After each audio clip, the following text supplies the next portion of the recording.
Good evening again. Can everybody hear me? Good. Who can choose bliss at will?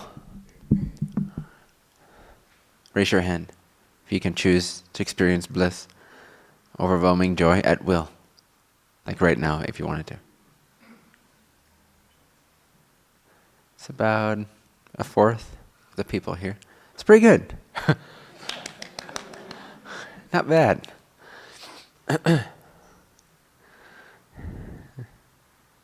Isn't it fun?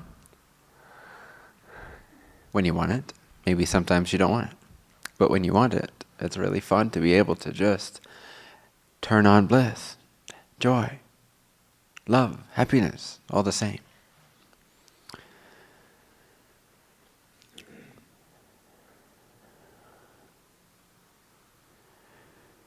So the direct path, which is what I want to focus on today, the direct path to bliss.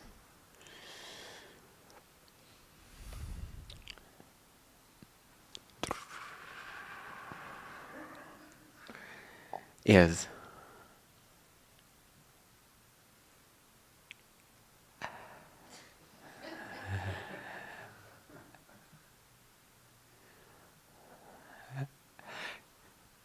to choose it.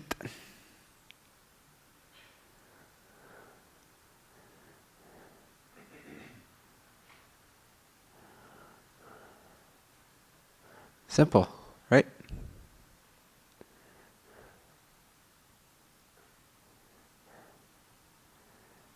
Or not.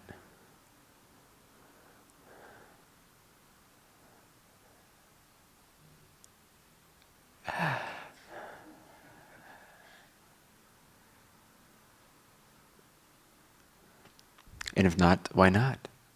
Why do you choose for it to be difficult or complicated to choose bliss?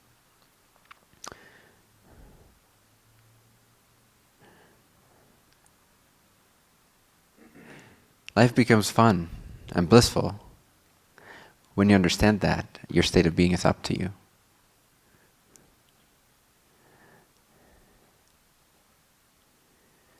It does not depend on anything.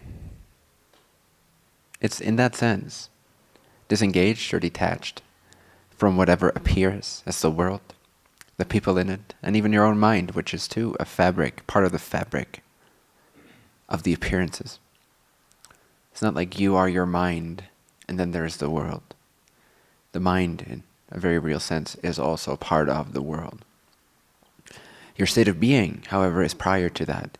State of being is simply the, for lack of a better word, I still can't find a good word for it, but vibration, if you will, the frequency, the state, the condition, the choice of consciousness. You could picture it as consciousness vibrating at different speeds, vibrating in different ways, wavelengths. And depending on which wavelength it chooses, it experiences that wavelength. It's very simple. So I want you all to see that you only ever experience what you choose to experience.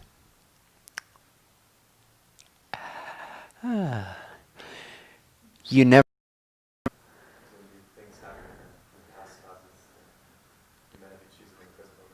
There's going to be things happening that you may have chosen previously, but not today.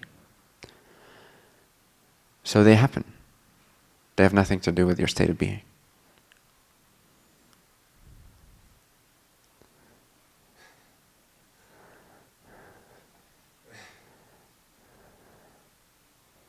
Can you see that?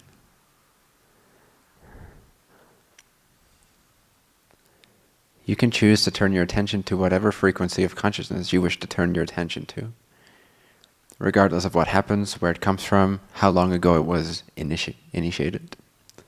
Eventually everything is but one moment, so there's no time, so karma really ultimately doesn't exist, but I understand that the illusion of it can appear. But what's more important to realize is that your state of being is unattached, disengaged already. It's already free-floating. It's free-roaming. Your state of being, your choice to experience yourself at a certain frequency, in a certain wavelength. That choice is up to you no matter what happens around you, within you. So in that sense, from that point of view, the best way to approach whatever comes up that seems to have been generated in the past, that perhaps you don't prefer at this time, is first and foremost to realize that you can approach that, you can respond to that energetically in whatever way you see fit. You don't have to respond in the same way that your parents would respond to a similar scenario, or the same way that your neighbors would respond in that scenario. You can respond in whatever way you wish to respond. And the response always at the core of it is your choice to feel a certain way. And by feelings don't quite cut it, but it gets pretty close. Feeling, state of being, vibration, condition, choice, state. Does that make sense? Yeah. So the question is not so much is there karma or not, because you can take on any kinds of point of view, and depending on what level you come from, it's either there or it's not there, to different degrees. So that's not so much relevant. What's the relevant question, at least in my mind, is what does it have to do with me?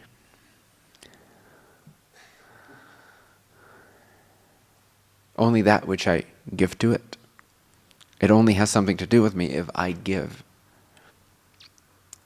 Is that a word, credence, to it? Like credit? Okay. If I give credence to the circumstance that seems to have been generated by my past self, what does that have to do with me? That was his choice, not mine. My choice is to respond in whatever way I wish to respond. Doesn't mean I cannot learn and dissect and integrate certain awarenesses, certain lessons. But it does mean that at the core of my heart, I choose to experience that in a joyful way. Why? Because I've come to value my life. Unlike many people, I've come to value my existence. I'm given this existence by myself, but given also from this point of view. And so I'm grateful. So I make the most of it. And what resonates is to experience life in a very joyful way, in a very active way, in a very free way, a very peaceful way, very loving way, a very free way, very unattached way. That's my choice. But whatever desire you have, you should respond to any scenario in that way. But you can only do that if you know that you can choose your state of being, regardless of what happens. So why would you not choose bliss? Any problems with bliss? Anyone? Any issues with it? Did it ever harm you? Do anything against you? Betray you? Leave you? Abandon you? Perhaps it led you into trouble, but that's all right. It can do that. That's not a negative thing. That's a good thing. Other than that, any negative definitions that are true about bliss being dangerous? If too much comes in, it'll fry my nervous system. If too much comes in, it will fry my nervous system. So then we're talking about too much bliss. I'm talking about bliss.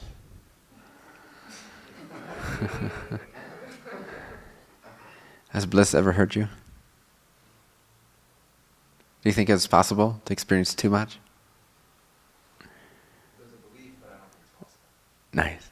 So you can believe it, you can generate, again, the response is up to you, the interpretation is up to you, the choice is up to you. So if you choose when bliss comes in to say this is too much, then either you will lower that level automatically, because it's sort of like a safety switch too, and it listens to you. So if you really believe it's too much, it actually is because you believe it is, and therefore you'll become fried in that sense, or panicky, or whatever else happens. You start to generate symptoms within your body that are less than pleasant, perhaps. So it will stop at that point. If you don't want it, you don't want it. It's a choice. Bliss is a choice. It's always there, it's always available, but it's your choice.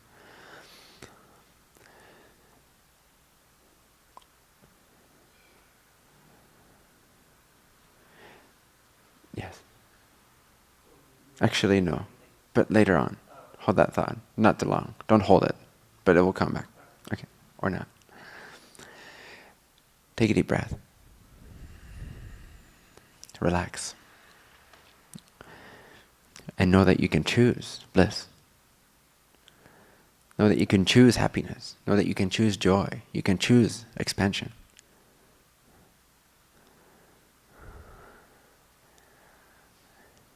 You don't have to wait unless you want to.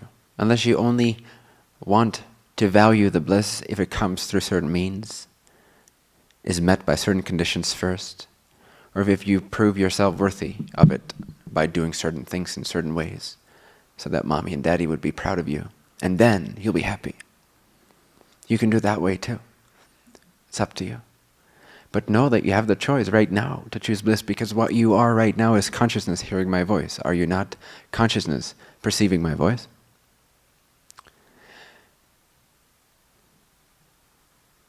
Now attempt to generate a feeling. Any feeling, doesn't matter. As long as you show yourself that you can choose. Just generate a feeling, a state of being. Pick one. I suggest bliss, but if you have issues with bliss, then maybe you have less issues with depression. You can choose depression. Depression is more comfortable. You can choose that. Anxiety. Many people are very comfortable with anxiety. You can choose that too. You can choose a sense of love, perhaps, if you don't have any issues with it. Which again, just means you don't believe any negative idea about it. Then you can just let it come in. You cannot choose the state of being that you have resistance towards. So if you cannot choose bliss for some reason, there must be a resistance. If you cannot choose happiness, if you cannot choose to be nicely grounded, happy, free, alive, awake,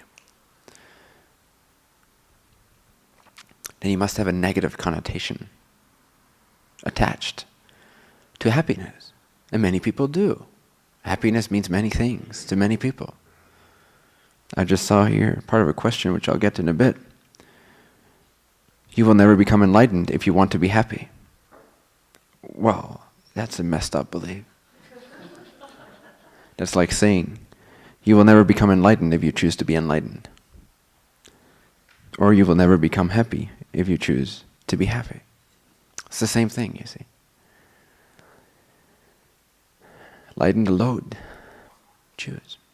But so many people, when they feel contracted, they don't realize it is because they've tied their state of being to an event. You don't have to do that. You're allowed to, but that's a choice. It's still not actually attached to the circumstance. When you choose to feel like you are attached to the circumstance, like you are dependent upon your circumstances to feel a certain way, to act a certain way, to express yourself in a certain way, to see from a certain point of view, if you believe that is, if you feel like that is somehow tied to something that happened to you, to your body, to your mind, to your loved one, to your bank account perhaps, if you believe that your state of being is tied to that, if you feel like it is,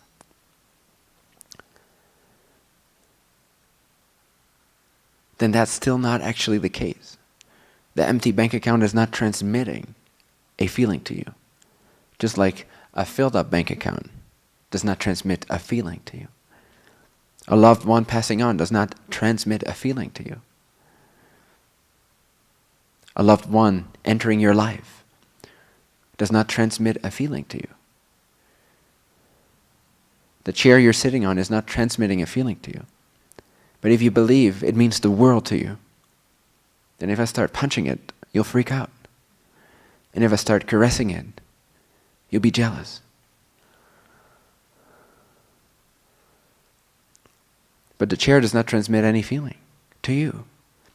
It's your choice. So even when it feels like you're attached to your circumstances and other people and events in your life, you are choosing to generate that feeling of attachment, which is happening inside of your consciousness, and has nothing to do with the projection that we call the circumstances. So even when you feel attached, you are choosing the state of being which is free of attachment. You're choosing that. So it's your free will, it's your free agency, it's your birthright, before birthright, to choose whatever you want to experience yourself as. And so you always experience how you choose to experience yourself. Now this is the key to making bliss a more direct thing, more of a choice. It's to realize that you have a choice. Of course, you cannot choose bliss if you don't realize or believe that you have a choice, if you've not confirmed that for yourself. So the direct path is to simply choose bliss. That's the most direct path. If you can't cope with that, if you can't believe that, if it doesn't quite feel real to you yet, that's great. You should just honor that. But then investigate. Why is it that I believe I cannot simply choose to be happy right now, to be ecstatic, to feel love and loved? Or whatever your choice, your preference is. Why do I believe that I cannot simply, as the consciousness that I am, choose that frequency? Why do I believe that that cannot be? Am I waiting for something? Yes. What is it?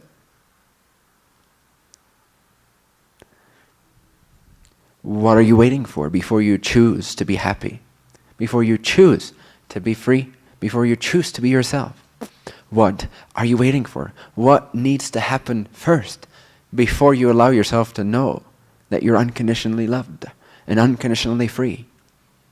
Free to choose, free to be, free to express, free to feel whatever your beingness resonate with in that moment. What needs to happen first? What are you waiting for? Can you get that clear for yourself? Can you find something?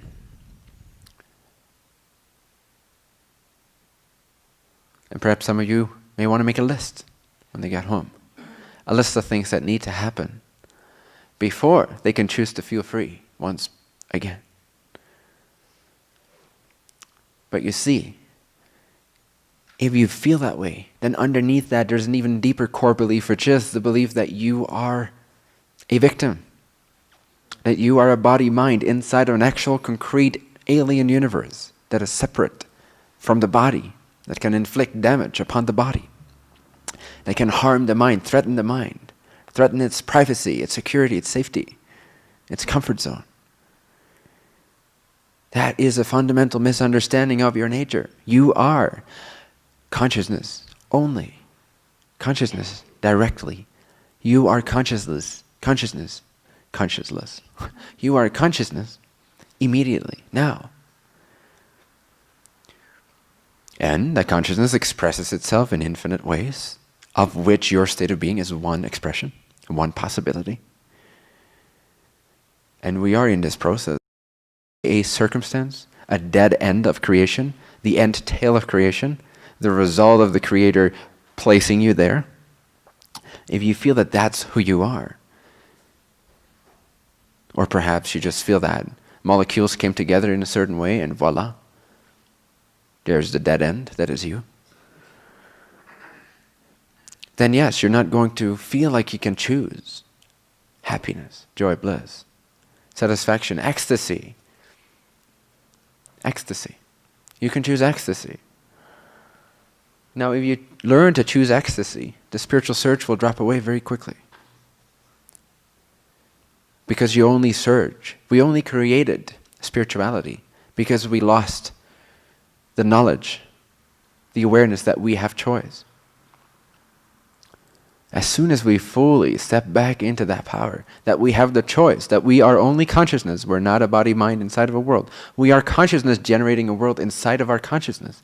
Just like when you're dreaming at night, everything, including your body, is happening in and as and through your consciousness. What makes you think this is any different? And so you are consciousness, vibrating at certain frequencies, by choice, by creatorship. Because you are, quote-unquote, created in His image. Because you have that spark of being a co-creator, co-chooser, co-generator of experiences. It created multiplicity. The one created multiplicity because it has a job to do, and the job is infinite. So, since it's only one, it figured, why not create many to do the job for me? And voila, there you are. Co-creators. Exploring, expressing in new ways. Expanding upon creation, expanding upon the notion of infinity in form, infinity in experience. So you are meant to actually Do your part. No, that's not stressful unless you define it as such. It's meant to be this joyful, in alignment, in flow expression, where you utilize that bliss, that joy as your guidance. Go in a direction that excites you. And then expand. In that way, naturally, expand your awareness of who you are and what's true and how life works and what you truly desire and what you're truly capable of.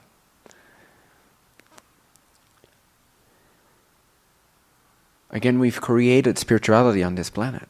It does not exist on every planet, even though there are planets where the civilizations are completely what we would call enlightened, but they don't have a notion of spirituality. Why did we create spirituality? Or religion, for that matter? Or philosophy? Or anything self-reflective that is somehow separated out from life. There's life, which is reality, and then there is philosophy, and then there is religion, and then there is spirituality. Why did we generate this idea of spirituality? Because we lack satisfaction. It's the only reason. We lack being tapped into ourselves, being truly, truly connected. So when you learn to choose bliss, your spiritual seeking will very, very swiftly diminish.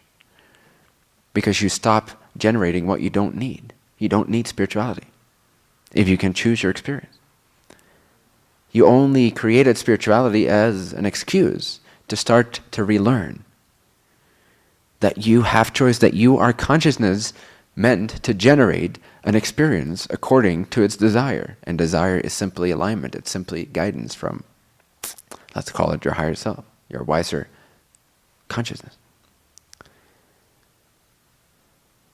As soon as you re-embody that principle of choice, of freedom, of bliss, of happiness, and you actually start to feel like you're allowed to be happy, like you're allowed to be joyful, like you're allowed to experience ecstasy, as soon as you let that idea in, and by idea, in this case, I mean experience or principle or truth, as soon as you let that idea in that you are worthy of ecstasy, that you are ecstasy, that you've forgotten, and that all it requires is the choice to be who you are right now, to know that you have full permission to be who you are, that all is more than perfect, and that you have utter freedom, and that all your dreams are about to come true. If you know that, then naturally you're tapped back in and you're choosing bliss right there. Because bliss is the natural condition of consciousness on any level but the human level. It's meant to also be here at the human level. And we are doing that. We are letting that, in a sense, descend or integrate. But we have to realize we have choice. So when I asked, who here is able to choose bliss right this second? And about a fourth of you raised your hand. Like I said, that's quite good. Those numbers are still quite good. But it should be 100%. Why is any single one of you doubting their ability to choose happiness? And again, reasons come up. But reasons are based on the idea that you are a victim of a world. They're not based on the notion that you are consciousness that can choose its own vibration.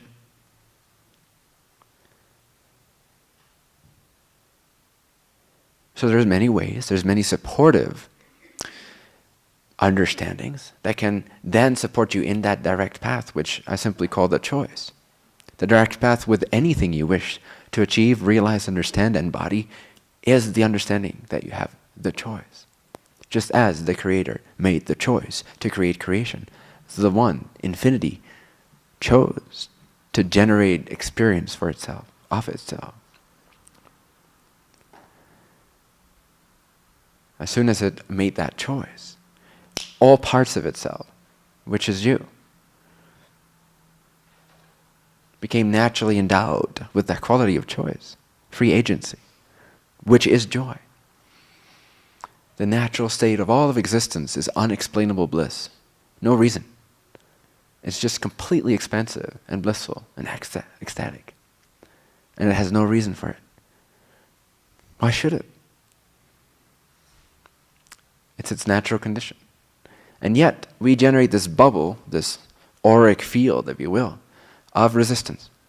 of ideas, of this is who I am, that's who I am, this is what I need, that's what I want. All from a place of having forgotten what it is that we are. Do you understand that when I say you are consciousness?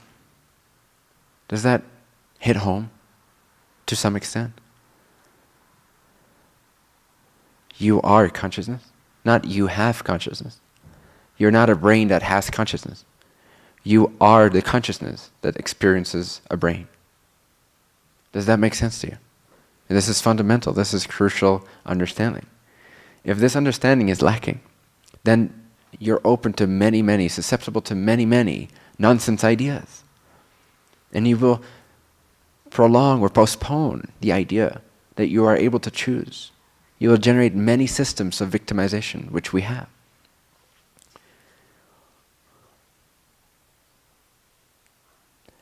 Why not choose?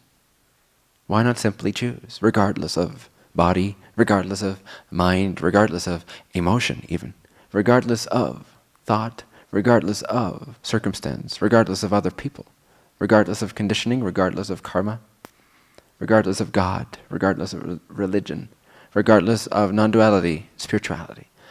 Regardless of all of that, what remains when you eliminate all that?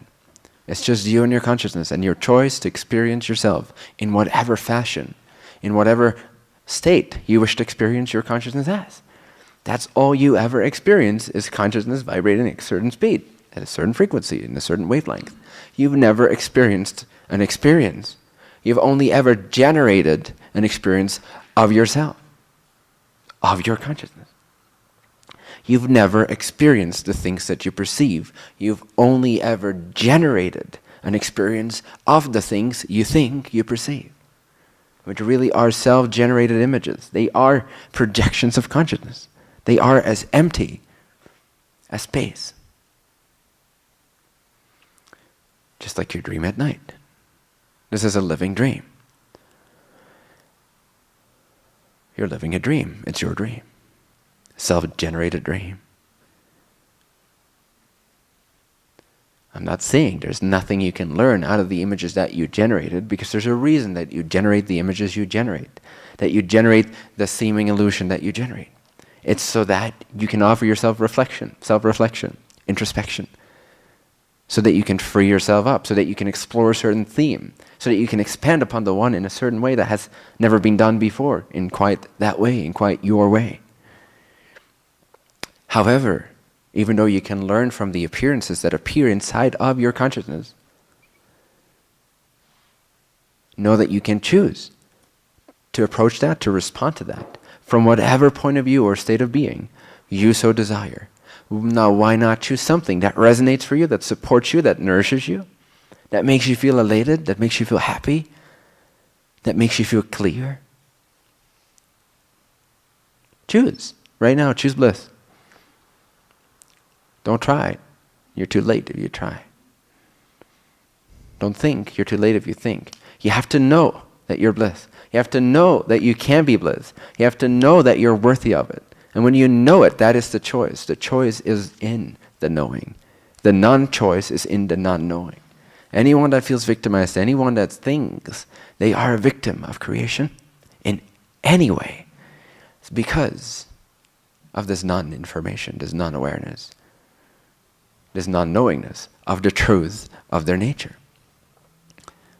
So get to know the truth of your nature, and bliss the direct path. The choice will be as effortless as raising a hand. It'll just be that. You'll just do it. Rather, you'd be it. But how do you move your arm? It's like, oh. Who here can move their arm? Ah. Trick question. Maybe I should ask. Who cannot move their arm? Please raise your hand. How do you do that? Literally observe the process of raising your hand. Like, just let it rest on your knee for a bit, and then just bring it like half a feet up, and then down. Just slowly, like that, back and forth. And ask yourself, how am I doing that? Do you know? You just do it, no? That's how I live. Does that make sense? Does that hit home? When I say that's how I live, that is meant to be informative. That's meant to be inspirational. That means you can live that way. You can just do it. Just be it. Because you are consciousness only, you see. You don't have to wait on your body. You don't have to wait on your mind. As easily as you move your arm, by just doing it, not thinking about it, not creating a religion for how to move your arm, not to see who can move their arm the best or the fastest or with the least amount of effort, but just to move your arm and get it over with. Choose bliss, get it over with. Skip a few beats, if even just for today, or whenever you feel, you decide, you can do that. Because again, remember, feelings are decisions. Feelings of I can or I cannot are choices, just like you move your arm. You either choose to believe you can or you choose to believe you can't. Why not say I can? And feel the liberation in that. Bliss comes instantly when you remember that you can. Whatever it is, I can. When you remember that you are, that you can, that you're infinite. Bliss is the natural result because again, all of existence is fundamentally ecstatic. Creation is the ecstasy of infinity. It's the love it has for itself. And you are created out of that. You are pervaded by it. You are inundated with it. You are resting in it as it right now, like a fish in water. Why not let it in and experience it and let it eliminate the spiritual surge? Not your drive, not your motivation, not your desire to move on and to expand and to expand and to expand, because that's what ecstasy is. It's never-ending expansion. But you don't have to seek through certain means. You can simply choose. You know you are your own creator. You create your own spiritual journey, however you see fit. Doesn't mean there's never a challenge. There's always challenge. There's challenge in everything. But that is because we want ourselves to learn certain things. Challenge is good. Paradox is great. If you can't understand how to get out of a certain scenario, that is excellent. That's perfect. That is one of the most expansive experiences you can generate for yourself, where you don't know what to do, where there is paradox. Make paradox your friend, because it's very powerful. It has this power to propel, this catalytic force, if you utilize it. If you know that you can. Again, many things become so much easier once you discover that you can, and that you don't have to wait, and that you don't have to ask for permission, and that nobody gives a shit about you anyway. They don't. Isn't that liberating to know nobody cares about you? It's so beautiful. Nobody cares about you. They generate their own experience of a circumstance that's nothing but smoke and mirrors. And then they say that they love you, and that's great, and they do. They experience love. But they don't love you, they experience love. And they utilize your symbol to generate that feeling. How beautiful that you can hold that space for that person. But nobody cares about you. They care about the feeling they have that they love you. For example. Now, it's not as cold as it may sound that way. It's very intimate, it's very warm, it's very cozy. But nobody actually cares about you. And even if that would not be true, let's just assume it's true for a moment. What if nobody actually cared about you? Wouldn't that be liberating? Nobody actually cared about you. Cares. Nobody actually cares about you. Nobody gives a damn about who you are, what you do, what you wear, choices you make in life, how you experience yourself. Nobody cares. Why? Because it's not their experience.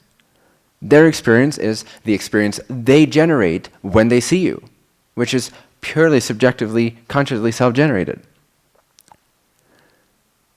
They never touch you. They never affect you. You never affect them. We generate coexisting parallel realities with each other, and we could call that consensus parallel realities, or a consensus reality.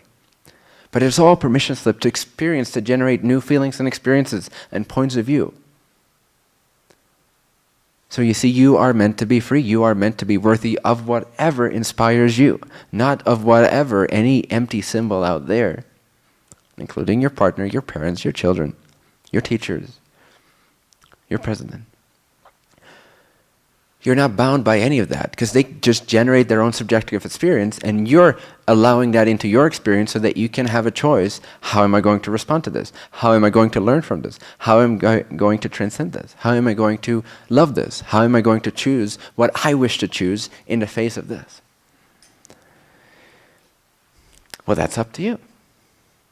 You are unconditionally loved in your choices as well. Doesn't matter what you choose. You can choose hatred, you can choose love. You're loved.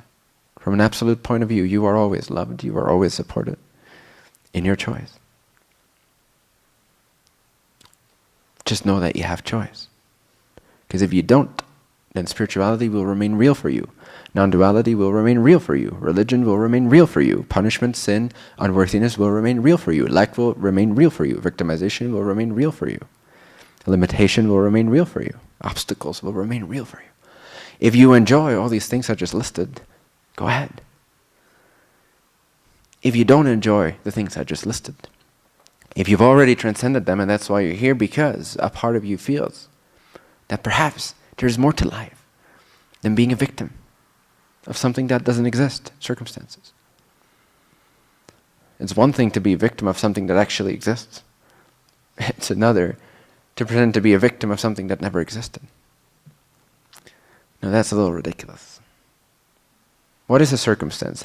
Have you ever experienced a circumstance? Yes, yes, yes, no. Obviously I have. No, obviously you haven't. All that you've ever experienced is the experience subjectively generated by your consciousness. You've never actually touched a glass. You've never experienced what it's like to touch a glass. Ever. Ever. You have experienced whatever you chose to experience about the appearance of touching a glass. About the appearance of the sensation of touching a glass. But you experienced the experience of that, not the sensation of it. And here's why. Because the glass doesn't exist. The hand doesn't exist, not really. So you cannot experience circumstance. It is a very cleverly engineered illusion or matrix, but it's empty. It's empty consciousness, it's empty aliveness, using symbols, using imagery, using configurations of energy patterns to generate certain images that it can then reflect off of and choose what it wants to experience. But all of that is consciousness. You've never actually touched a glass, let alone experience touching a glass. You've only generated the experience of the appearance touching a glass. Does that make sense? Sort of. A little bit, perhaps. Yes? A little bit? Not at all? What is it? A little bit? Thank you. Okay.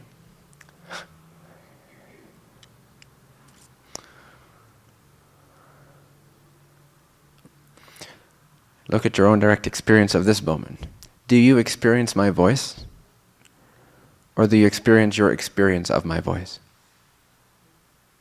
Da da da da da. I'll use my voice so you can try. Do do do do do. Do do. Are you experiencing my voice, or are you experiencing your generated experience of my voice? What seems to be of my voice over there, over here. Oh, this is his voice. This is the guy sitting on the seat. And I am having my subjective experience of it. Even that's not true. But at least can you see that you are generating an experience of the appearance that seems to be out there, that seems to be real? You're never actually experiencing the thing that seems to be real. You're experiencing your subjective experience of it. Does that make sense? Okay. Now what if the external experience that you utilize as a symbol to generate an experience about was nothing but a clever projection of your consciousness, just like in a dream? Wouldn't that be fun? Wouldn't that be something else? Wouldn't that be Matrix kind of stuff? Wake up, Neo. You're the one. He's starting to get it. He's starting to believe.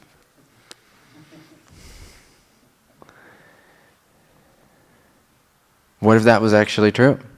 Minus the machines and stuff. Well, who knows? That'd be fun too. What if this was actually a matrix of consciousness, experiencing itself? Wouldn't that be fun? And then what determines state of being, if not consciousness? What determines circumstance, if not consciousness? You see, you are the power. There is no power outside of you. There has never been anything apart from your choice that has generated an experience for you. Once you realize that, and it starts to hit home, that is blissful.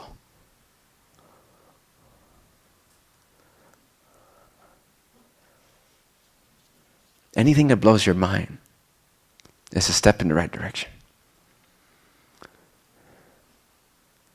And anything that blows your mind lets in more bliss, gives you more access to that choice, makes you more confident in the choice, because that's what spiritual advancement, if you want, or development, or whatever, there's no good term for that, but you know what I mean. Spiritual progression is simply the gaining confidence in your ability to choose your state of being, and to know that you are consciousness generating a state of being. That's really all there is to this whole enlightenment thing. To know that you are the consciousness that generates your experience, that to actually express yourself as such, and start to see proof and confirmation and experience of that. And that's where the joy is in. That's your idea of happiness is blocking you from actually stepping into your power. Then I could say something like that. I'm not saying this is why they said it. They could have also said it out of the actual belief that enlightenment is other than happiness, because that belief in the Advaita style, and since you bring this up in the same question and you mentioned a well-known teacher, I'm guessing that there is an Advaita style teacher in your life that said something like that. Do I need to look into each belief one by one, or should I just start ignoring the mind completely? Well, what is the mind? If the mind is a bunch of thoughts that come from past experiences, then yes, by all means, ignore it. If by the mind you mean your ability to choose, then you can't ignore that, because the choice to ignore that would be the mind choosing to ignore that. But if the mind is nothing but thoughts, then yes, you as the mind or the supermind or the consciousness can choose to ignore things that no longer resonate. Drop it. If something doesn't feel good, drop it. Respectfully, with integrity, but drop it as soon as you can. Does that make sense? Whatever doesn't feel good does not belong inside of your choice. With the only exception being that you may generate a negative idea about a circumstance that then makes you feel like it doesn't resonate, like it doesn't feel good. But what you're feeling is your own negative belief about how that event may be scary, or how that thing could harm you or impose lack upon your life. Therefore, it doesn't feel good. That's something to look at. But when you're in a state of clarity, and something doesn't feel like it belongs to you anymore, drop it. If you've been doing something that is just this day after day pattern, whether it's a physical activity or a thought, drop it as soon as you can, as respectfully as you can. So I'm starting to see through this voice, but it's still holding me back and causing me much torment. Well, you see, Jonathan, only because you're doubting, you're choosing to doubt, you're not yet convinced that happiness is the way. And the thing is, you cannot be convinced that happiness is the way until you're happy. So what to do? Oh boy, paradox. Try it out. If you can, forget all about Advaita for, I'd say 3 months, but if that is too much, do 3 weeks. Forget all about these teachings and your teacher. And start acting on whatever guides you into greater and greater excitement, greater and greater ecstasy and expansion. And start choosing also. It's not just like, oh, let me follow what's out there that seems happy. No, it's way more than that. It's more engaged, it's more participatory, it's more responsible than that. Responsive. You choose to be in the preferred state of being. And then as you do that, things in your circumstances will highlight themselves as, hey, that belongs to this state of being that I just chose. That is called happiness. Let me go in that direction and forget all about everything else. Now keep doing that. Choose your ability to be grateful for this moment, to perceive this moment through grateful, free, expansive, confident, convinced eyes. And from that space of joy, see that certain options, out of all the options you have at your disposal, will stand out as being vibrationally compatible with your now chosen frequency of joy. And then it becomes very easy to choose that way. And what that does is it will anchor in that joy, and it will then prove that it's the right thing to do. It may still challenge you, it may still challenge your old beliefs to be transformed. But if you see it through, if you stay true to your joyful response to every moment that appears inside your consciousness, and then you also choose and act on the things that stand out as being vibrationally compatible with the happiness that you chose, then that will become this constantly self-reinforcing loop, this empowerment cycle that just keeps building and expanding and expanding. And anytime you think you've got it or you're enlightened, 2 days later you realize that was just the beginning. And that was just the beginning. And that was just the beginning. And that was just the beginning. And in my humble opinion, or not so humble, I don't care, honestly, Advaita misses this idea of ever-expanding enlightenment. And so people tend to get stuck in this state of enlightenment means this, enlightenment means that, enlightenment means not to be the doer, enlightenment means to just sit here, whatever it means. But as soon as you start engaging with your life, start also owning your creatorship, the fact that you are created and therefore you are the creator because you created yourself.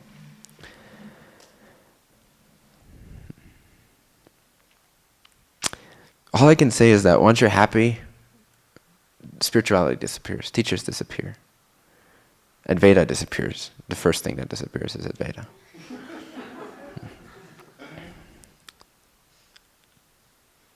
That's just my offering. That's what I can share from my experience. But you need to enter that path yourself. And it will show you what's true and what's not true. And also don't idolize teachers, including myself. But if anyone, idolize me, because, you know. No, don't idolize anyone. There is no one that can give you anything that doesn't resonate for you. You only ever choose what resonates for you. If you choose things that perpetually keep you unhappy, then you have a belief that suggests that that's the truth. And so that's the idolization part. That's the giving away of authority. But what I specifically was going to say is that don't idolize teachers, especially not Advaita teachers, because I've met many of them, and I've been one, in a sense.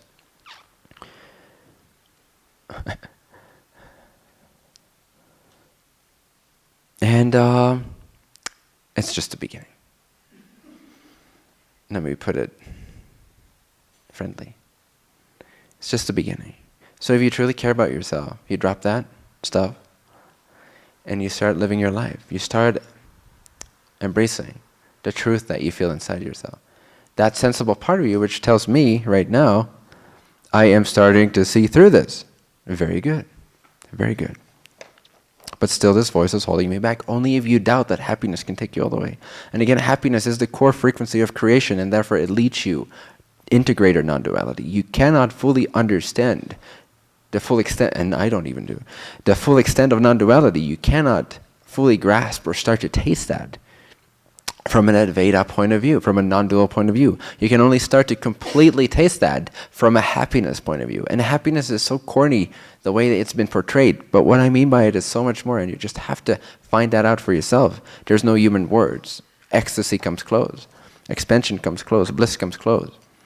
But there's no word, really, for what happiness truly is if you let it have you and if you have your way with it. If you trust it. If you trust in the universe. Again, spirituality wouldn't be here if we didn't feel betrayed by the universe, separated from the universe, betrayed by God, abandoned. It wouldn't be here if we wouldn't have created spiritual circles, spiritual teachings. Because we would know that we're connected. We would know that we're inseparable. And we would live accordingly, fearlessly. So start living accordingly and fearlessly, even if you don't fully believe it yet. And it will become real for you. And you will start to see the clarity of it. And you will start to taste the fountain of it. You will start to be able to tap into this endless abundance of freedom, joy, love, inseparability, clarity. And then before you know it, there is no teaching left. There's just your own guidance. There's just your own consciousness generating whatever experience it wants. You are completely empowered. And you know true non-duality, for lack of a better word. You start to know that. You start to understand that more. You start to understand what it is, because without the love, without the bliss, without the ecstasy, without being tapped into it, you have no idea what non-duality is. And again, I've met many teachers, and respectfully so, they don't have any clue. Yet. Just a clue, but that's it. Benthinho, thank you for your amazing teachings, which is a blessing to me in my life. Recently, I started a job that has me working an overnight shift. Fun. I chose these hours to work because it frees up time for daytime activities. I'm having some difficulty adjusting to a new sleeping schedule, and am beginning to feel sleep deprived. Congratulations. I read that you have experimented with sleeping minimally. Can you offer some advice?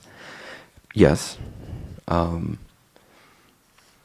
Right now I'm sleeping 4 to 4.5 hours every 24 hours. I've experimented with sleeping 2 hours, spread out over 20-minute naps. Right now I sleep 3 hours to 3.5 hours and 3 20-minute naps. And sleep deprivation is part of the adjustment phase, the adaptation phase. But if the schedule you're on is actually workable for you, then after, I'd say, 5 days, you should start to see some improvement. You should start to see some rhythm coming in. You should start to feel a little better, a little more capable to cope with life, to be present to physicality. Being sleep deprived can be extremely helpful. It's a shortcut to learning how to nap most effectively. You don't have to learn it. You're just sleep deprived, and you start napping for 20 minutes. And in those 20 minutes, more and more, the more sleep deprived you are, the more utilized that space will become, the more filled it will be with the dreaming state, even if you don't remember the dreams. But the REM state will start to be infused, which is what rejuvenates you, replenishes you, and so you can be awake to the physical again for several hours. Chose these hours to work because it frees up time in the daytime. I'm having some difficulty adjusting to a new sleeping schedule. So do make sure in the beginning that you do stick to a schedule as much as you can, so that there is the new programming happening to the body, the new consistency that knows, okay, I'm supposed to be awake to the physical consciousness for about 4 hours before I can start to get tired, and then I'll put all my quote-unquote tiredness or need for rejuvenation into those 20 minutes. And then I'm quote-unquote supposed to wake up after those 20 minutes. I say 20 minutes because 20 minutes allows the sleep to be REM sleep and not go into deep sleep. When you go into deep sleep, you wake up groggy, etc. So take those 20-minute naps to rejuvenate you whenever you feel you need to. And I don't know enough about your schedule here, but why don't you post something on the Facebook group, Bentinho Massaro's Teaching and Community, and someone that notices it, that has seen this live stream now, will notify me, and I will answer there more tailored to your experience. Usually non-duality, a theme this day. Usually non-duality orators share this teaching that awakening may happen to a person or may not, irrespectively of what one would do, one's spiritual path, etc. Yeah. How I understand this message is, hey, this is so cool, you should try this. But you know what? You will or you will not experience awakening, and you cannot do anything about it. If so, then my question is, once I have been told this, why live?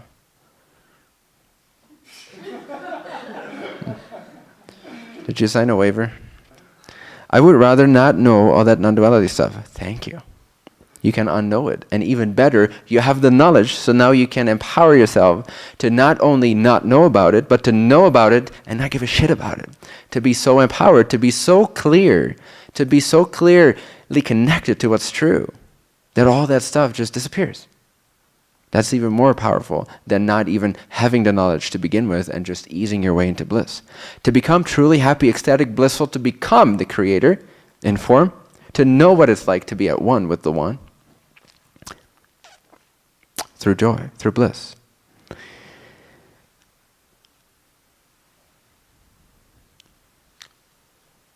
And having transcended all these ideas, all these beliefs, all these religions, all these authority figures, it's the most empowering thing ever, because you can never go back, you see. You can never be susceptible again to giving away your authority. You truly, literally become a creator, because it is what you are. So you're regaining that truth, that power. Can you give some comments on that? I would rather not know all that non-duality stuff. Can you give some comments on that? You're the only one that teaches things which look more optimistic. Thank you. From this side of mirror. Well, it's not a very optimistic point of view that I'm the only one that teaches. Hola. I feel you though. I've been there. Or at least I've struggled with the concept of it, the consciousness of it, the dynamics of it, and how it affects people. And I can't speak to this other than, again, to say that it's hard to say the words trust me, but trust me. Just drop it. Whatever doesn't feel good, drop it. Start to listen to your resonance. It's the only teacher that's out there. Start to listen to your own confidence. Become confident in your resonance. And it will lead you all the way past non-duality, and you'll be able to have such a more pronounced, real, authentic, clarified experience of what they actually point to, what non-duality actually points to, but in a way that's completely spontaneous and natural and integrated into your passion, into your excitement, into your ecstasy. You will start to never find yourself taking a step back anymore for any other reason than just because you want to take a step back. By taking a step back, I mean you will not analyze what's happening. You will not try to work your way into non-duality. You will not see where you're coming from or not coming from. That will all be part of your natural expression, part of your natural clarity, your natural joy. And the awareness you gain, the awareness that I've gained by not sticking to just those types of teachings, have become inexplainable in human words. And it far transcends anything that I could tap into when I was at that stage of what I would call my non-dual stage, sort of. I never really fully believed in it, but I was part of that community and I was around those people and I had these ideas floating around in my head as well. All I can say is there's so much more that a human being with a limited perspective coming up with a sense of no doership or nobody here or there's only non-duality, there's only oneness. There is so much more to infinity than that point of view. There's so much more to living this truthfully, to embodying this, to becoming literally a body of God. And again, this may all sound corny, this may all sound strange, but once you experience this more and more and more, there is no way back. There's no other teacher, there's no other authority figure left. You are all that's left in the universe. And if that's not non-duality, I don't know what is. Any questions?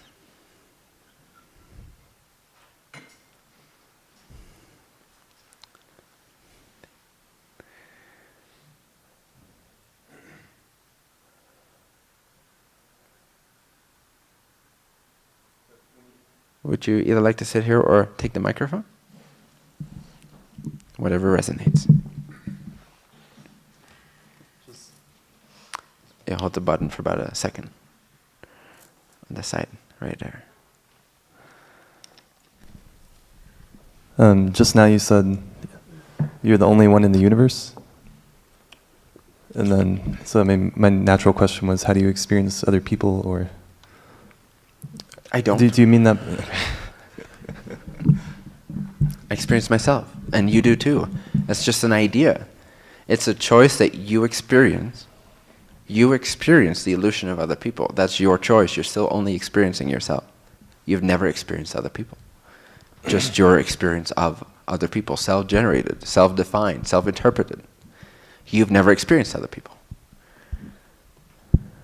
So you also don't. You tell me, what is it like to be the only one in the universe? And that's not the only one as opposed to everyone else. That's the only one. Like, means that everything is an expression of you and you are the all that isness. Doesn't mean just, oh, I as a personal self am all that there is and everyone else is fake. No, it's a more transcendent experience. It's a more holistic understanding of what it's like to just know that there's just one being. It's not just, okay, my personal bubble is the only truth and everyone else is just a figment of my imagination. It's transcendent to that. Does that make sense? Yeah. Okay. So a sense that we're all an expression of that. Yes. We're all an expression of the one being. And the more you tune into that, the more you experience yourself as the one being. Yeah, that makes more sense to me. Great. And then my other question is about feeling like sometimes that expression is coming through me, Yes. in a way that is connected with, I don't know how to say it, in tune or in harmony or in alignment. Beautiful. Yes. And sometimes where it feels like off or Excellent. crunchy or not. Well, what a beautiful experience to see what's happening. So what's going on when you're off? Why does it feel off? I don't know, it's like, just feels like things aren't working or not in flow or a struggle or, Why? I don't know. Can you trace back to where it started? And this is why it's sometimes a little challenging. It's because we've become so unattentive to what happens in this moment. We're so after the fact all the time, just sort of bleh, just like sleazy, just like complacent. We're not appreciating this moment. Most of us are not even aware that there is a moment. Most of us are not even aware that we exist right now. So there is this general human condition, which is obliviousness or forgetfulness or unconsciousness, we could say, that makes it sort of challenging, or a practice or a progressional idea, to get more in tune with what happens when we feel out of alignment. Like, what just occurred? Why do I feel out of alignment? And usually when we ask that question, 1,000 other out of alignment ideas have already passed through our consciousness. And so we're just dealing with the end result. As soon as our complacency catches up with us, because all the negative feelings that accumulate from being out of vibrational alignment with the truth of who we are, as soon as they accumulate and become too much to bear, then suddenly we're inspired to be a little less complacent with the gift that is being awake, being alive, existing here now. And then suddenly we start asking questions. But then you're a little too late. You're never too late, obviously. But just by example, it can be a little challenging to retrace. So the best way to learn is actually to start learning now/future, like in your upcoming days. Start becoming attentive to whenever something feels even slightly off. What did I just believe in? And it's always an idea rooted in lack. The action that you took, the thought that you had, the belief that you had, the feeling that you had, if it feels negative, it's always because you vibrationally believed that lack was about to occur somewhere.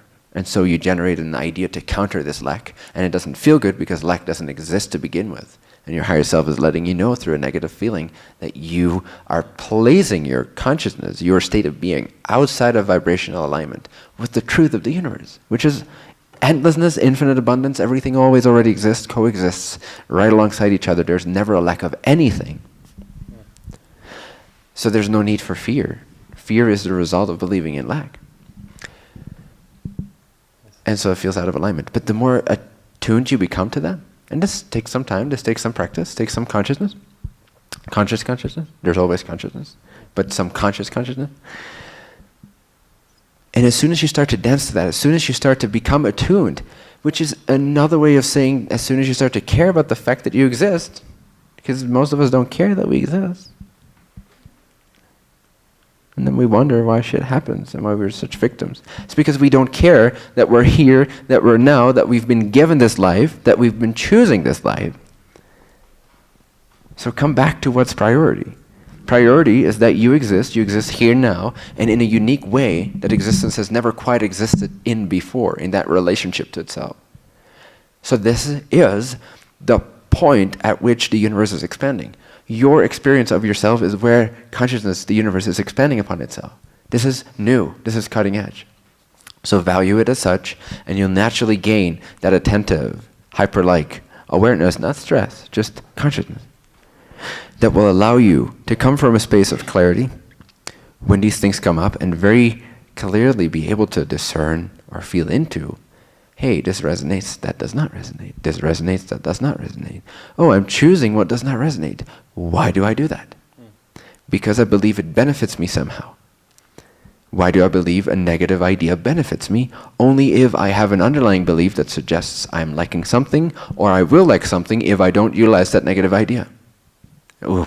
And then as soon as you go down that path, you start feeling more and more negative, and it starts building on each other, and you're confused.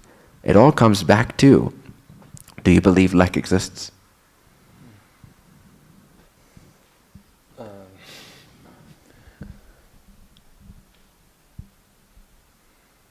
don't know. I have that belief happen from time to time. Great. That's good. So you're saying, I don't believe in it, but the belief is there every once in a while. Yeah. Okay.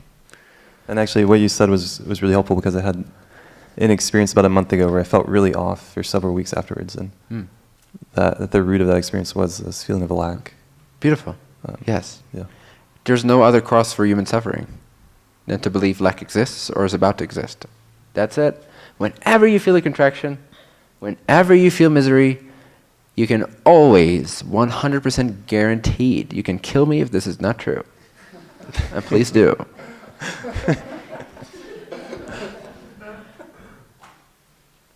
Lead it back to an idea that lack has existed, exists now, or will somehow occur to you in the future. And don't kill me based on your own observations.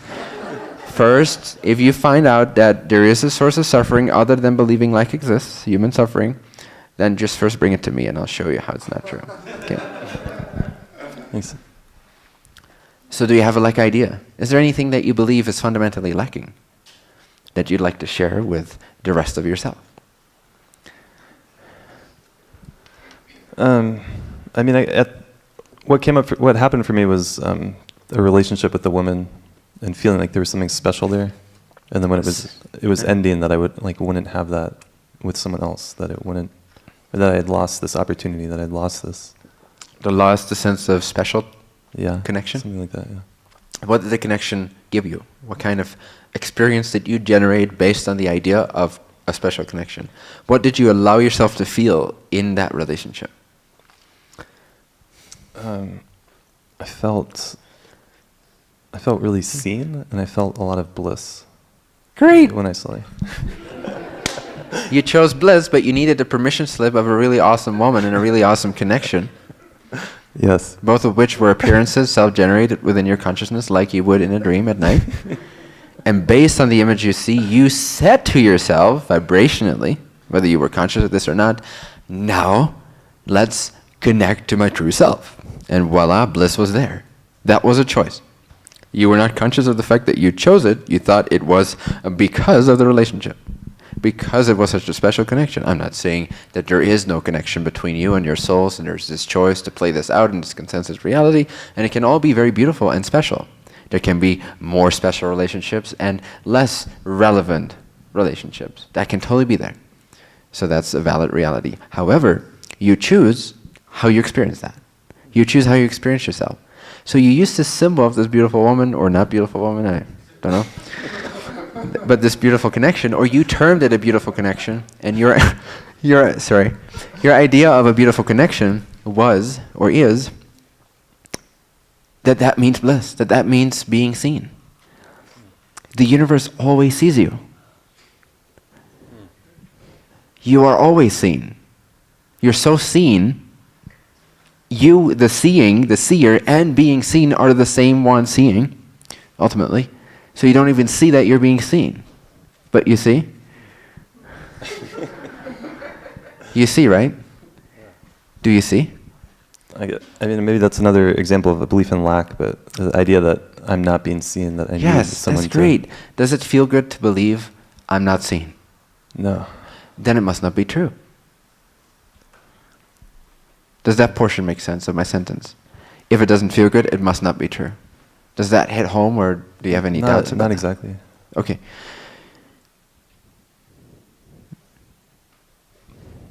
I'm trying to come up with an analogy. Give me a second.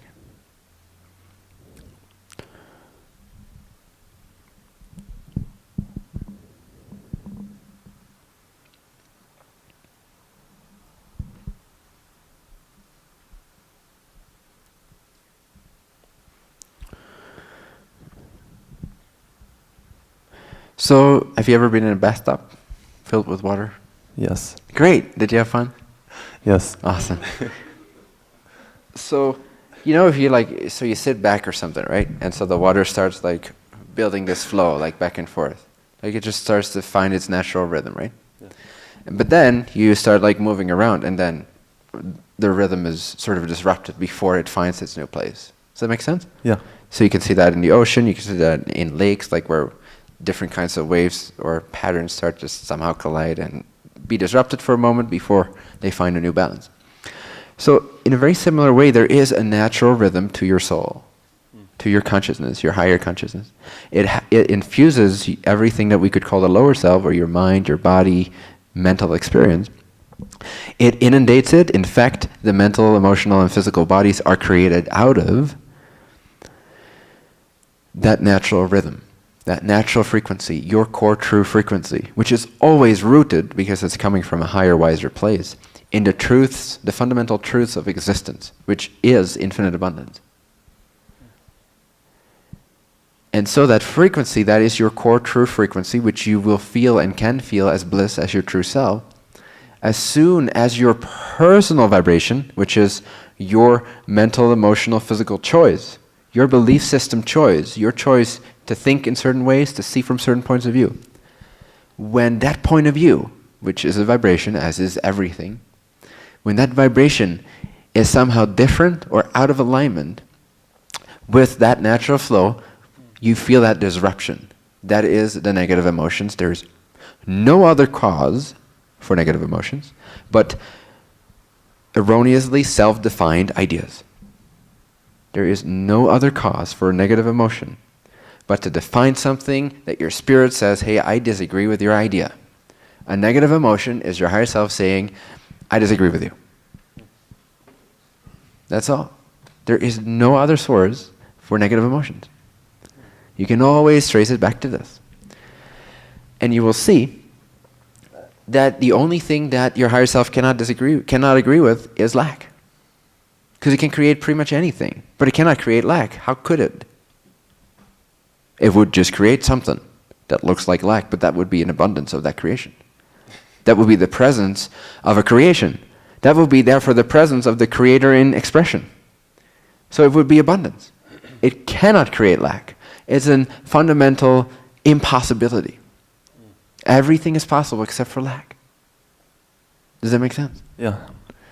So whenever the human mind body starts to vibrate in a frequency that suggests lack is about to happen, has occurred, or can't even exist, period, that is a frequency that your higher self disagrees with, and it lets you know. And again, our society has just made this one impossible idea the core focus of our whole civilization. That's why we're so messed up. That's why we're so not happy. Because we have a lot of disagreeing higher selves. I don't think, what are you thinking? There's a lot of disagreement happening. Now, it's not really disagreement from the point of view of the higher self. It's just an incompatibility vibrationally.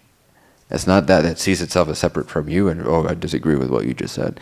It's just vibrational misalignment, right? The disagreement is just a simple analogy. So whenever you believe in lack, it doesn't feel good because it's not true. Do you see? Yeah, now I see what you're saying. Awesome. If it feels good, it's somehow rooted and looped back or traceable to the idea that there is infinite abundance, that you can do whatever. Not like, oh, I can just do whatever and like shoot everybody. No, you can do whatever, like you have the potential, the power to be anything, to be anyone, without having to deprive anyone else of their free will and their choice and their desire. But to know that you are all capable, that you are all possible, that you are all infinite, that you are all embodiment, that you are all connected, that you are all loved, all seen. To know that, any thought, any derivation, is that a word? Derivation of that core frequency will make you feel blissful and good. So the choice to choose bliss is as simple as having a point of view on your present experience or your future projection of your future life, whether it doesn't matter, you experience it now anyway. But if your point of view is somehow rooted in the abundance side of things, not that there is a side, but in the abundance of things, the only truth in the universe, it will feel truly, truly aligned and good. Why? Because it's true, according to the universe. Well, I don't know what other authority is out there. I haven't met anything that was not the universe, so I kind of trust in the universe's authority, because I also know it's me, and I am it. And I know that there is nothing but benevolence. There's nothing but good intentions. There's nothing but love. There's nothing but choice and freedom. There's nothing but unconditional support. So as soon as you feel really good, Start noticing in your everyday life for the next week, or till whenever, but at least for the next week, start noticing, start taking your life sincerely and with care and with love. Start want your life to be this amazing, unlocked, transformative fountainhead of infinite joy. Okay? That's why you're here. Anything less than that is complacency. Is the collective consciousness being accepted as truth. Rise above everybody else. Now this is not separative. Rise above everybody else. By that I mean, ignore all suggestions that have ever been given to you for the sake of trusting in your own resonance, because that's the only true wisdom that you have access to as a human being. And anytime you believe, or have a thought, or see life in a certain way, or fear a certain scenario in the future, and it doesn't feel good, underneath that there is a belief that lack can occur to you, in whatever way, shape, or form. Lack of abundance, lack of ability to do what you want to do, a lack of love, a lack of being seen, a lack of being part of the universe, a lack of existence. All of these feel bad because they're true, not true. Because none of them are true. That's why they feel bad. So, what is the idea that feels bad? That you're not being seen? Does it feel good to believe you're not seen? No. We think then, in that scenario, we tend to think, you don't do that anymore after this talk, but you used to think that you feel bad because you're actually not being seen, right? I feel bad because I'm not seen. What I'm saying is, you feel bad because you believe in something that's not true. It's the only reason. You don't feel bad because you're not seen. You've never experienced other people. You've never experienced being seen or not seen by them. You've only generated your own subjective experience of whatever projection occurred inside of your consciousness. If your choice to experience that from an angle of lack was there, you felt bad. If it was from an angle of freedom, abundance, infinity, everything's possible, it felt great and aligning, and wisdom came to you. Love came to you. Bliss came to you. Joy came to you. All the things you seek. Non-duality came to you. Oneness came to you. So, I am not seen feels bad, not because you're not seen, but because the idea is not true. In other words, the idea I'm not seen feels bad because you are seen. Does that make sense? Yeah. You are seen. Ideally, this is all it takes for you to convince yourself otherwise, or to be transformed. The moment you believe something like that, let's use that as an example once again. Once you feel, oh, I am not being seen, ultimately your confidence in your higher self, in your truth, becomes so firm, so solid, so there is no other authority but this, that if I feel bad about the idea I have that I'm at a party and nobody sees me, if that makes me feel bad, that's enough for me to know that that's not true. That the thought is not true. Now, whether or not I'm actually being seen is then irrelevant. Doesn't matter. What matters is that my vibrational point of view has come back into alignment with the truth of who I am. I accelerate, and my expansion takes on a pace. My expansion takes on a freedom, a liberty, an acceleration that is unlike anything I could conjure up with from a negative state. And so I desire that because I care about my life. I care for this being a vessel of the infinity wanting to express itself. I care. I am grateful. I'm gracious. Does that make sense? You're gracious to the one. If you care for your existence, stop being graceless. Stop being ungrateful. Unless you like all that the benefits that come from that. Benefits. Everything is a benefit, whether you realize it or not. But some feel good, some don't. Do you like the perks that come with being ungrateful for your present moment? Doesn't feel good, right? Because it's not true. It's a vibration that's out of alignment. How do you do? How are you feeling? No, that felt really good. Okay. Then it must be true. Yeah. Start practicing that, just that for a moment. And especially to the non-duality questions from the live streamers. And some of you may not even know what that means, but you don't have to. Please don't. But especially to those people that feel like, okay, they're breaking out of some kind of old paradigm, whether that's Christianity, whether that's non-duality, whether that's mommy and daddy, whether that is society, whether that is having to be a good boy, good girl, etc. Whatever paradigm you feel you're transcending, it becomes all to you, you're emerging into a new version of yourself.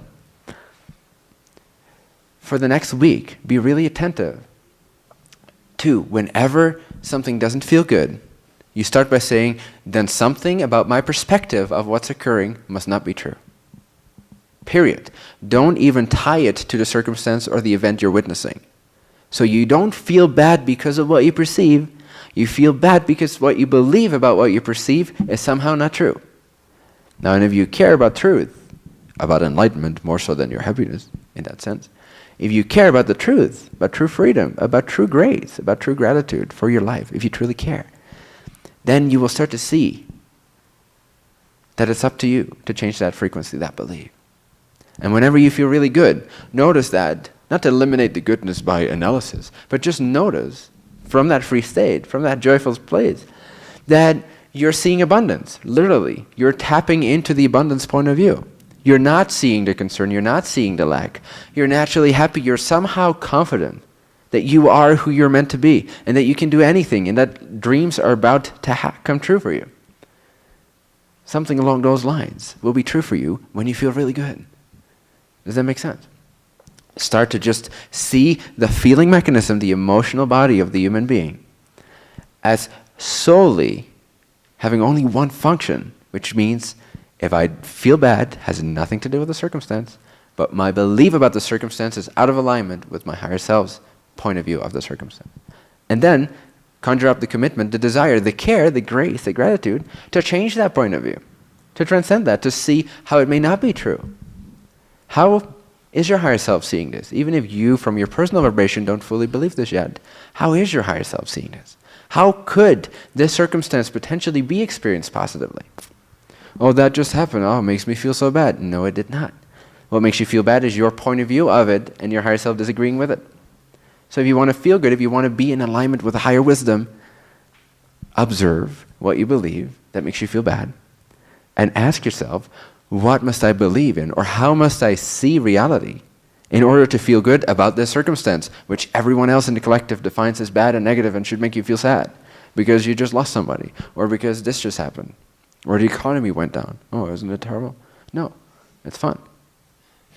The fun part of the roller coaster ride is going down. So it's up to you. Why you feel bad is not because of the economy. It's not because your house didn't get sold. It's not because you don't have any money. It's not because your partner left you. It's because your belief about your partner leaving you is somehow rooted in lack, and the vibration of your higher self is letting you know through the negative feeling that it's not true, that there's a perspective available that is more in alignment with the universal principles. Do you not want to become more expanded, more free, more wise, more loving?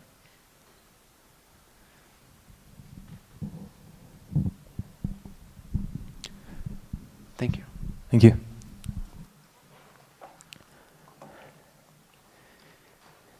Yes.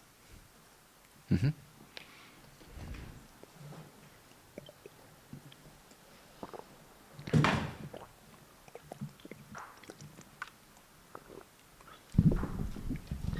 Hey. Thank you for being here. Thank you. My pleasure. My name is Sarah, Hi, Sarah. and I've been on this. It's funny. You remind me of someone named Sarah. I do. Yes, very Oh. much so. Cool. I've been on this journey for a while, and the place I'm at now, I've shifted. My awareness is the majority of the time in bliss, in abundance, in love, in connection with my source energy. And I'm still having sensations of that wavy part of the water. I haven't settled yet. I'm trying to find my point of reference.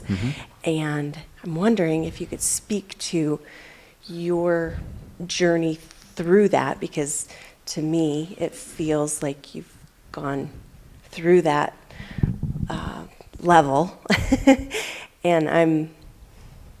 wanting to make that bliss, excitement, abundance, no lack, all worthiness part of my everyday experience. Yes, great. Thank you for caring.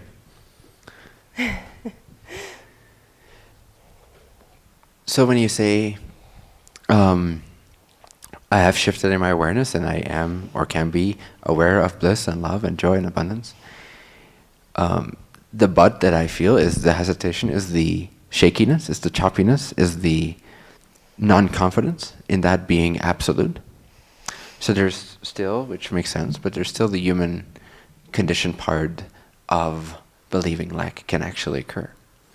So the shakiness or the choppiness or the unreliability of the bliss will not disappear until you really start and continue relentlessly confirming to yourself that there is no lack. Ceaselessly. Because you care. Because you want bliss. It's an energy.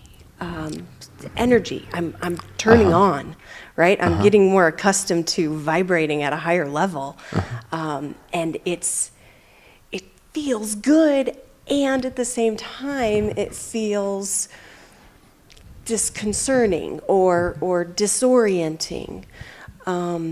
Is that the lack? Is it just that hidden lack that I'm like afraid it's going to go away, or is that what you're referring to? Yes. You don't perceive the bliss as absolute. You don't perceive the abundance as an absolute given that cannot be ever denied or opposed, no matter what happens. So you realize that you're flying high, you're learning to fly high, but as with many people, and this is a little bit the issue with but this is what's very present in the New Age circles, is where everyone gets all blissed out and then they kill each other or they become depressed the next day. And they idolize crystals one day and then they're on antidepressants the next day. You know what I mean? Just like as a general example.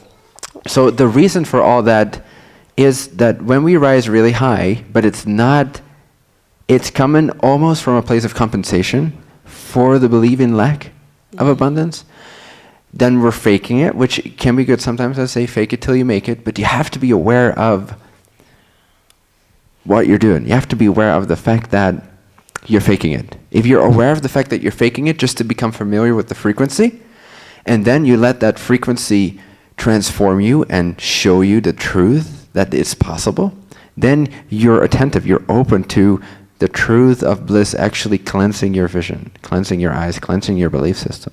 Rather than not letting the bliss do its job, but choosing out of compensation for the belief that you believe something's lacking, and then you jump up, but then it feels shaky or it feels ungrounded because it actually comes from not believing it's true.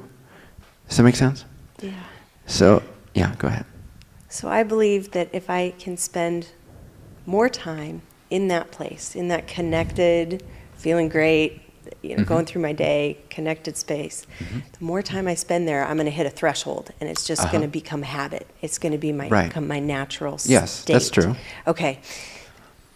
But right now I'm in that back and forth, and I have to kind of effort myself into that and go, okay, I'm really negative right now. I'm really worried about money. I don't have income. I can't believe I'm trying to make this dream happen. And okay, I'm going to sit down and I'm going to create a momentum of good feeling and get back on my bliss. Yeah, that's good. And then what? Then you have the bliss, and then what? Then I don't want to do what I think I should be doing to grow my business, or I just want to be in that nice, blissful place and enjoy. And that makes me feel like I'm not being... That's because bliss is seen as a separate thing, rather than the truth of existence. If you see bliss as the truth of existence, the fundamental energy of all that is, then you also see doing chores you don't like as bliss. And you start grounding it, you start seeing it everywhere, you start knowing that it's true. You start also seeing bliss in bad feelings. You start also seeing bliss in people that want to harm you or don't give you benefit of the doubt. You start to see bliss in lack of finances. You start to see bliss. You start to choose bliss, not choose bliss from a place of no bliss. There is no bliss, so let me choose bliss and stay in the bubble of bliss. You can't do that to generate what it's like, to start to taste it. You can do that. You can fake it, quote unquote, till you make it, if you bring consciousness into this process. If you know that you're faking it because you're just simply changing your perception from, oh, there is no bliss, to there is bliss. At first it may feel fake because you're in the transitional phase. But if you pay attention to that process rather than just fake it and try to maintain it because you believe it's not all omnipresent, then that is bound to collapse, like a building with no foundation. The foundation is built through faking it till you make it, can be made through faking it till you make it, as long as you're aware of the fact that you're transitioning into making it.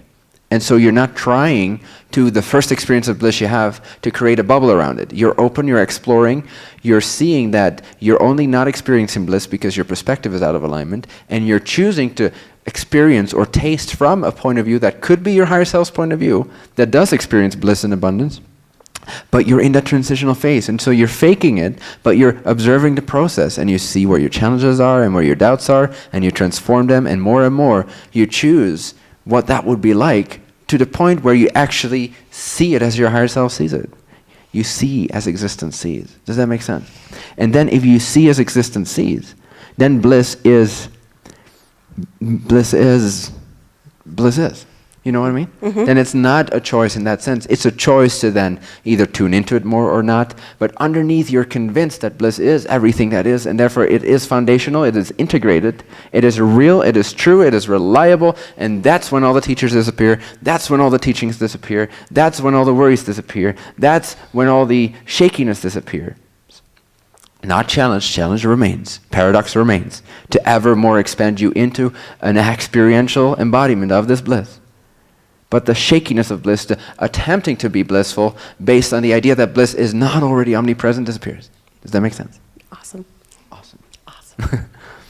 So, to you, dear, I would say, relax. Give yourself a break. You're doing great. You know that what you want is the new path, the new way, the new business, whatever that may be. You know that. That you've already chosen that. So first of all, you don't have to worry about that. The vibrational shift has happened, right? There's no maintaining that or not maintaining that. Right. In other words, this is where the balance of will and faith comes into play. So you've willed your way, in a sense. You've chosen your way from this personal vibration. You've chosen, hey, that doesn't resonate. I want to live my dream life. And that means certain changes are going to happen, and I need to act differently, and I need to trust. But that's also then where the trust comes in. Does that make sense? Yeah, otherwise it's shaky. The trust has to be there because you open up, you choose, and then higher self locks it in, and it's solid because you have faith. Uncomfortability with uncertainty, and I know it's unfolding, and I believe it's unfolding, and I believe that I'm manifesting, and I believe. So what is your idea of uncertainty? How does that trace back to lack? Holding steady in the space. That I don't have to know which path, which opportunity, which direction, that it will just show up. Very good, very good. That is faith, is it not? What your part is, or were you going to say something else? It's uncomfortable. How do I get more comfortable there? Yes. How do I feel like I can, I seeing, have my foot on the ground? By seeing that there's no lack. Okay. Does it feel good to believe in uncertainty? No. Then it must not be true. Higher self is that certain. Of abundance, of infinity, of safety, of existence, of endless, eternal, unconditional love existence. That's why it doesn't feel good when you project uncertainty could occur, because it's a form of lack. Yes. Uncertainty means that, okay, one of the options could be fun, but one of the options could impose lack. Right. That is uncertainty. The uncertainty idea is based in lack. Lack is incomputable. Like the universe does not compute with it. Does not it can't vibrate in the same space effectively. That's the choppiness you feel as the negative emotion of fear or any other negative emotion. Does that make sense? Awesome. So, what would you say to yourself at this point? What would you suggest? What would I suggest? Allow. Let go of the resistance. Beautiful. trust that I've practiced enough to see what resonates, to feel, not see, but to feel what resonates for my path more than another path. Awesome. And believe and know that I will take the right action when that comes. I'll just know. And I know excellent. what that And do you feels believe like. that when you take that action, that will be completely supported by your higher self, which is what creates your circumstances? Yes, to a point. To a point. Yes. Let's move that point until it Yes. disappears. Yeah. What is the point and what does it say? The point is, okay, I'm going to go down this path and then I'm going to get shifted again, and this isn't going to work out the way I It's not. thought it was going I to work out. can tell you that it's not. And you are going to shift again. That's where faith comes in. Why would you need to know where it goes unless you believe lack can occur? If you don't believe lack can occur, you don't need to know where you're going. And yet, when you do that, you're crystal clear on the next 1 or 2 steps. Bam! Yeah. And you're executing. No hesitation, no fear, 100% engagement. But with no anticipation or expectation or insistence upon what's going to happen after that moment. Does that make sense? Faith. Why faith? Faith is natural when you know there is no lack. Does that make sense? Let your higher self transform the idea of lack into there is no lack. There's only endlessness, only abundance, only opportunity, only possibility. There's never failure, there's only opportunity. There's only more expansion. Okay. You've never ran into an experience that was lacking. You've only ever ran into experience that was an opportunity. You may have self-defined it as lack and therefore created the experience of it, but that was still an abundant opportunity choice that you chose, whether consciously or unconsciously. So you've never actually experienced a lack of abundance. So sometimes it helps you to be more confident in the present or the future by actually looking back in the past with more graceful eyes, with more grateful eyes, and see that actually I've been taking care of every step of the way. What am I complaining about? What am I fearing? Still, what are the odds that if this really was a random universe with molecules bumping all over the place and cars all over the place, what would be the chance that I'd still be alive after 30, 40, 50 years if it really was random and unguided and unintelligent? There's no chance, there's no way that for so many days, 365 full days, times 30 or 40, I would still be alive and breathing and knowing who I am and here. Perfectly taken care of. Food, every single day you've had food. Every single day you've had food. What are the odds if this was a random universe? Nobody would have survived past the age of 2 days. But we all survive. Why? Because this is not a random universe. It's not a collision of molecules. It's an intelligently, divinely created illusion of abundance in imagery. So there is only safety. There is only your true self. There's only your soul. There's only your spirit. There's only your consciousness. That's all you ever experienced. That's all you have ever experienced. That's all you have ever received, whether you knew how to receive it or not. But now you know how to receive that. Now you know how to step into that trust, that faith, and say, I have 100% faith because I know that the alternative feels bad. And if it feels bad, I know the highest authority in the universe, which is the universe itself, is telling me it's a not true belief. I don't want to believe in a not true belief and then generate experiences that reflect a not true belief. I want to have a true belief, or a true rather than a belief. Want to have true vision, true clarity of vision. I want to see as existence sees itself, so that then my life can flow in accordance with that abundance. Does that make sense? Yes. Then it feels solid. That's awesome. You got to lock it in with faith. Okay. And you got to see that if you project uncertainty or you project fear into the future, it's not because things may randomly happen. It's because you believe lack can occur. Okay. If you have that belief, look back upon your life and see that lack has never truly occurred. Only your interpretation of lack occurred. But abundance was there. You were always fully seen. You were always fully supported. There was this awareness with you all the time. That which hears my voice right now was there when you were looking in the mirror when you were 3 years old. Infinite, endless intelligence is always with you. You're inundated with bliss and opportunity and possibility.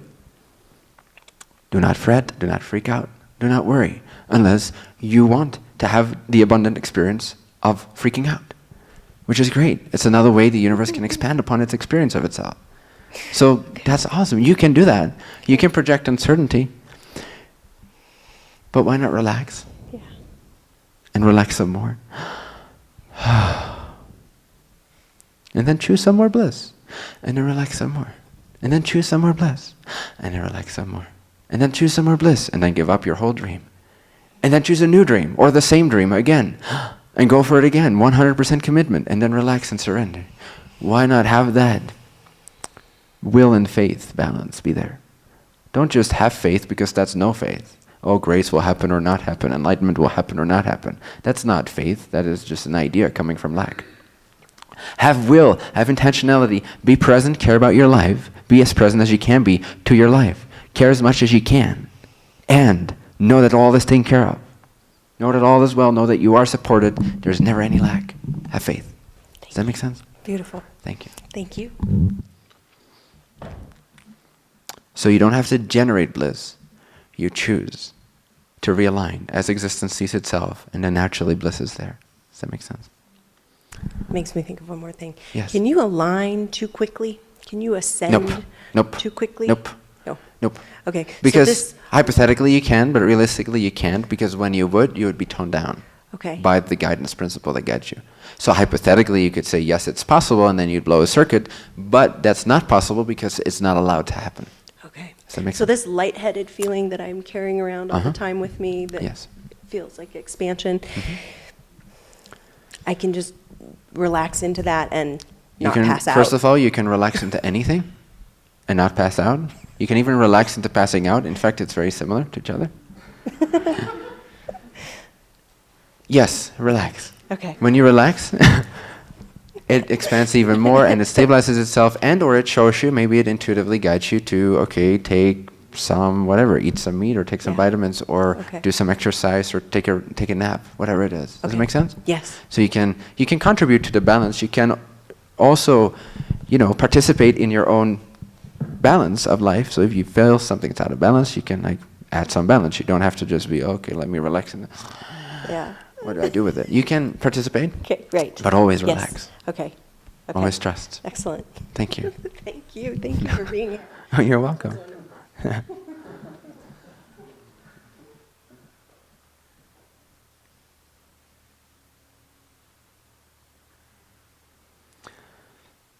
When you know all is possible, when you know your life will never end, when you know this is one of many explorations of infinity that you're having at the same time, when you know that this is awesome, this is amazing, this is epic, this is taken care of, this is absolutely 100% safe, you can never die. Once you know you can never die, you can never lack, you can never be harmed, life becomes a playground. It becomes, again, a self-loving circle, rather than, oh, I'm betrayed by something out there called the universe or God. No, it's one cycle of absolute 100% guaranteed safety. You can play. You're free to play, to be confident. Does that make sense? Yes? Good. Excellent. This is a benevolent place. Is the universe a friendly place? It's beyond friendly. It's yourself. Would you really want to hurt yourself right now? Would your finger want to hurt your face just because it's not your face but your finger? It's like, would your finger do that to your face because it sees it's not your face, it's my finger? Would it do that? Isn't it all you? Why would the universe want to hurt itself? Why would the one being that you are want to hurt itself? Why would the higher self want to hurt the lower self? Oh, this would be fun. You go fall in that pit. Oh, my lower self is hurting, suffering. I'm having so much fun. This is a benevolent place. If you created a lot of distress for yourself, you've chosen that, especially if it happened at an early age, you've chosen that out of a thematic exploration of consciousness, that you know you're able to handle and serve you well and serve the universe well and expand you and teach you so many amazing, beautiful things that could never otherwise be learned or anchored in. And or it's because you've misinterpreted time and time again all the abundance that's here as lack.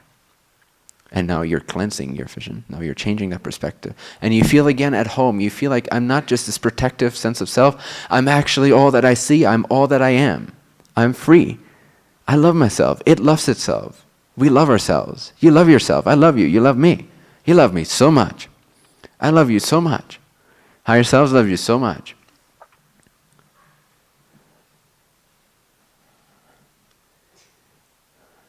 So you're free. You're not worried. Because nothing can go wrong. You cannot stop existing. You're loved, you're loved, you're loved, you're loved. You're unconditionally loved. Okay. Thank you for caring about your life, which is an expression of infinity, of the one being that wants to explore itself in all these possible ways. Thank you for being you. Not that you can help it, but thank you anyway. I'm happy you're here. I'm happy you're exploring this transformation, this going into greater self-awareness. I appreciate the courage. I appreciate you showing up to these meetings. I appreciate you watching the live stream. I appreciate you caring about creation in the form of yourself.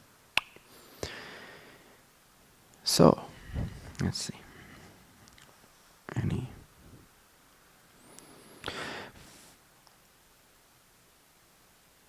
So for those local to Boulder, and or wanting to visit Boulder, or wanting to maybe even move here, or just travel through, we created a Boulder Facebook group. So if you go to Facebook and you, in the search bar, you type in Bentinho's local Boulder, something like that, it will show up. Bentinho's local Boulder community. Then you have a chance there to connect more with people also outside these meetings, because we don't have a central place yet where I teach consistently. I mean, I teach consistently at the Integral Center, which we're very grateful for. But outside of the meetings on Monday, there's not really a central place for people that are really interested in what I teach and share, and the community that surrounds that, to interact and enjoy time together and learn from each other. So in order to make it a little more central for now, at least online, digitally, just maybe join that Facebook group if it resonates. And you can also like ask there for tips, or like, you know, if you're visiting and you want accommodation, maybe someone can help you out, and you can start events or say, okay, I want to go on a hike a couple of days from now, who wants to join, etc. So we can generate a little more community also outside of these meetings.